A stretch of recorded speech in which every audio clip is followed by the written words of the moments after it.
Selamat datang di modul ke-6 pada mata kuliah Quality Engineering ini. Pada modul ini kita akan mempelajari konsep dari diagram kendali untuk data pengukuran yang bersifat variabel. Dan juga kita akan mempelajari bagaimana mengimplementasikan diagram kendali ini. Diagram kendali pada data variabel digunakan untuk mengendalikan proses yang sedang berlangsung, apakah dalam batas kendali atau tidak. Beberapa hal utama yang harus kita perhatikan dalam merancang diagram kendali untuk data variabel ini. Yang pertama, kita harus memastikan bahwa data yang diolah merupakan data variabel.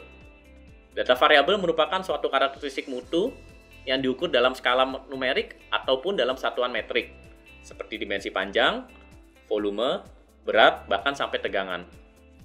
Kemudian yang kedua adalah jumlah data pengukuran pada setiap subgrupnya, apakah hanya satu, atau antara 2-10 atau lebih dari 10.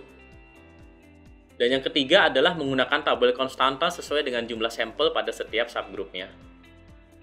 Seperti kita perhatikan pada bagian ini, pada perancangan diagram kendali, bila sampel yang diambil hanya satu pada setiap subgrupnya, maka kita menggunakan diagram individual atau moving range.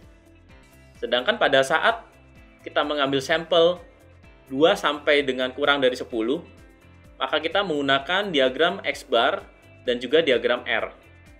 Dan bila sampel yang kita ambil pada setiap subgroup yang lebih dari 10, maka kita menggunakan diagram X-bar dan juga diagram S. Mengapa ada perbedaan?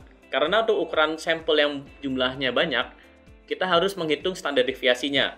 Kita tidak bisa hanya menghitung nilai maksimal dan minimalnya. Oleh karena itu, sekali lagi, untuk jumlah sampel setiap subgroupnya kurang dari 10, kita menggunakan diagram X-bar dan diagram R.